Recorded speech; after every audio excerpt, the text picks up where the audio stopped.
Hello and welcome to this new series for basic modeling. Get an understanding of how to model with Maya.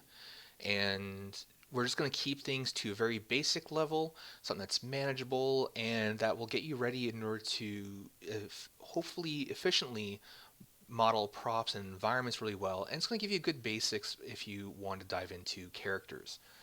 So we're going to start things off with just what Maya's UI looks like, how to set up our files and the software in order to make our lives a little bit easier. So with the newer versions of Autodesk Maya, we are welcomed with this little welcome screen where it'll show any previous files that it knows where to find on our computers are, the current project folder that's set. By default, it's going to be this default one. On Windows, it's going to be in your Documents Maya projects folder right in there. So if I go into my Documents Maya projects and default, so it's pointing to this project folder. So if you are ever trying to find files and you save but you didn't set your project folder, it defaults into this space. So here, for example, I have this file right here. Sometimes it'll toss in some images of the like. So we always want to make sure we're going to be setting our project, and that is what we're going to be covering today with this video. So with right now, all we care about is clicking on new. And we are now inside of Maya. And with Maya, we have our menu up above. We have a sub menu below. And the very far left of the sub menu, we have this drop down of modeling, rigging, animation, effects, rendering, and custom.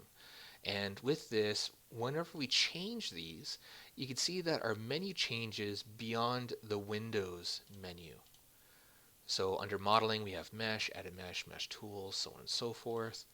Under rigging, we have stuff for rigging. For animation, we have stuff that's for animation, and some rigging elements are in there. Effects and rendering, but for this series, we just care about the modeling one. We have below here the Maya shelf, and we have all these wonderful tabs with all these buttons. And some of you might be freaking out about all this sensory overload of these menus and these buttons. Don't worry, we are going to be using a small fraction of overall. We're actually going to create our own shelf so that we don't have to go searching all the time. To the far left side of the screen, we have our tools. So we have our select tools up above. We have our move, our rotate, and our scale. And by default, we're going to be using Q for select, W for move, E for rotate, and R for scale. It's just Q, W, E, R. They're all right beside each other. We have different Windows settings, and we have this thing called the outliner, which we'll talk about in a later video.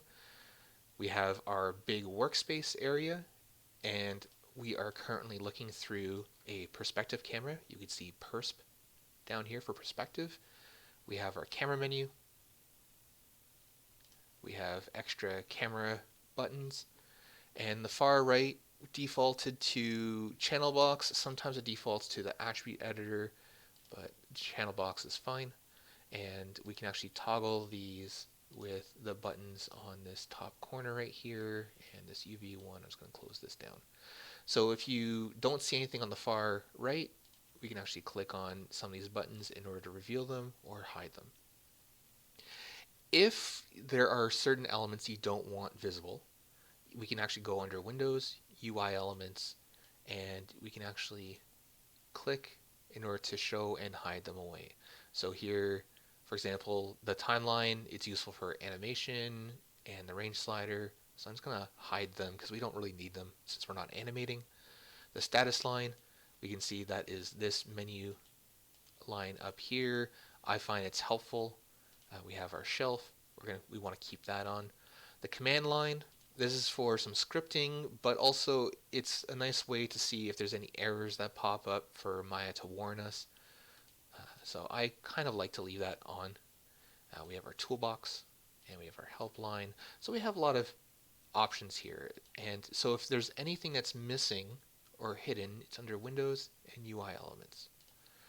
Or if you hold down the space bar, which brings up our big menu, it has all the menus on here, because there might be a time where all of these are invisible. So hide all UI elements, and also I forget the keyboard shortcut to hide these as well. But at least spacebar is a way in order to have access to that menu again. So so that's handy. Hold down spacebar. I've been using Maya for over a decade, and I still am not comfortable with this because I've never dived in too much with it. Everybody has their own specific workflow. And so with that, that's the Maya UI. I'm going to bring the channel box back up, and it's going to drag and maneuver that.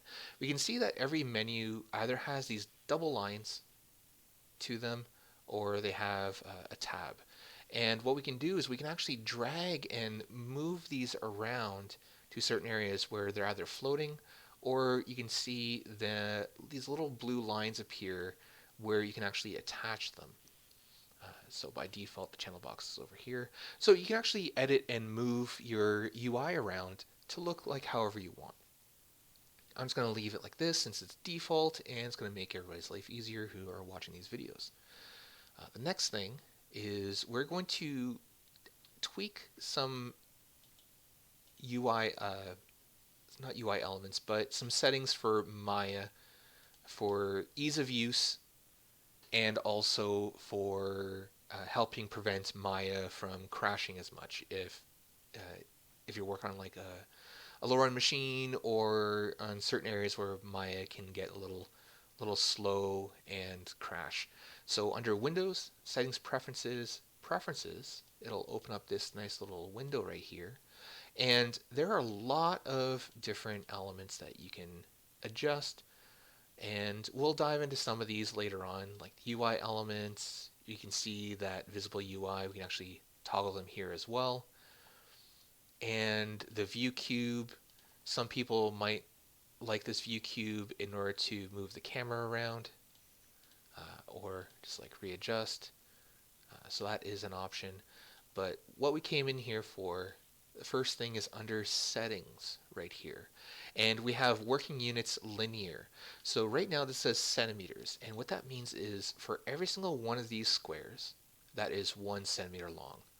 And this can be great for smaller objects that you're modeling, but I'm going to be showcasing modeling environment elements. So I'm going to change this to meters. And so now one of these squares on the grid is a meter. So if I change this back to centimeters, we can see that huge difference in scale. And so this way, when we're modeling, we can actually model elements, objects similar to real life by taking real life measurements and applying that to our shapes. The other thing is we're going to go all the way down to this undo. And by default, this will say 50. And I would recommend changing the undo somewhere between 20 and 25. We don't really need it bigger than that. And the smaller undo size will allow us to not have Maya working so hard, so that it'll have an easier time of running and not crashing on us. And those are the major ones. So I'm just going to hit save right now. And what we can do is we are all set up with that. And in the next video, I'm going to talk about Maya project folders and saving and opening Maya files. So see you then.